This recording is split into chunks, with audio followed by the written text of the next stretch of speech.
Romeo and Juliet, Act 5, Scene 1. Enter Romeo. If I may trust the flattering truth of sleep, my dreams presage some joyful news at hand.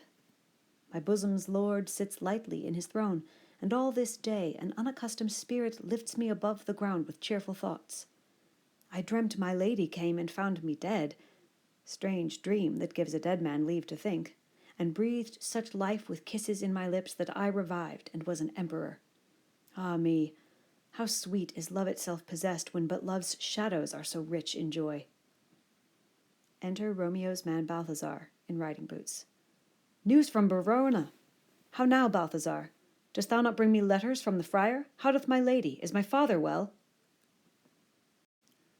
How doth my Juliet? That I ask again, for nothing can be ill if she be well. Then she is well, and nothing can be ill. Her body sleeps in Capel's monument, and her immortal part with angels lives.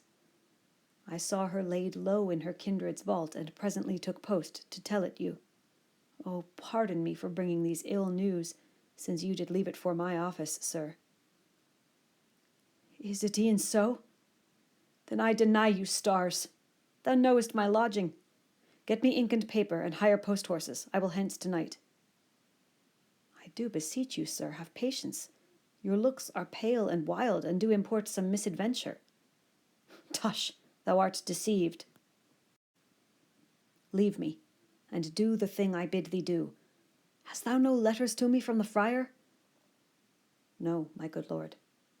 No matter. Get thee gone, and hire those horses. I'll be with thee straight. Balthazar exits. Well, Juliet, I will lie with thee tonight. Let's see for means. Oh, mischief!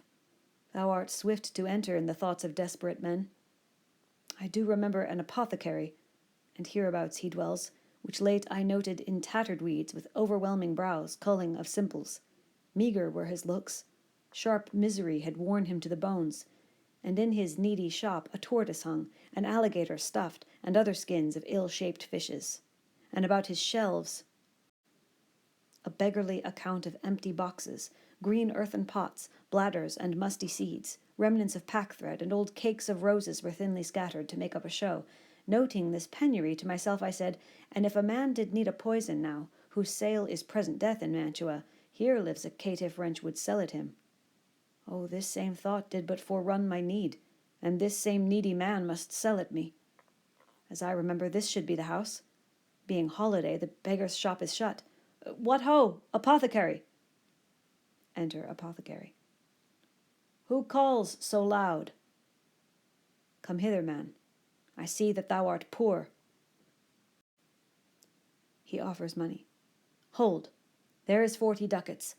Let me have a dram of poison, such soon-speeding gear as will disperse itself through all the veins, that the life-weary taker may fall dead, and that the trunk may be discharged of breath as violently as hasty powder fired doth hurry from the fatal cannon's womb. Such mortal drugs I have, but Mantua's law is death to any he that utters them. Art thou so bare and full of wretchedness, and fearest to die? Famine is in thy cheeks, need and oppression starveth in thy eyes, contempt and beggary hangs upon thy back. The world is not thy friend, nor the world's law. The world affords no law to make thee rich. Then be not poor, but break it, and take this. My poverty, but not my will, consents. I pay thy poverty, and not thy will. Put this in any liquid thing you will, and drink it off, and if you had the strength of 20 men, it would dispatch you straight. There is thy gold, worse poison to men's souls, doing more murder in this loathsome world than these poor compounds that they mayst not sell. I sell thee poison, thou hast sold me none. Farewell, buy food, and get thyself in flesh. Apothecary exits. Come, cordial and not poison. Go with me to Juliet's grave, for there must I use thee. He exits.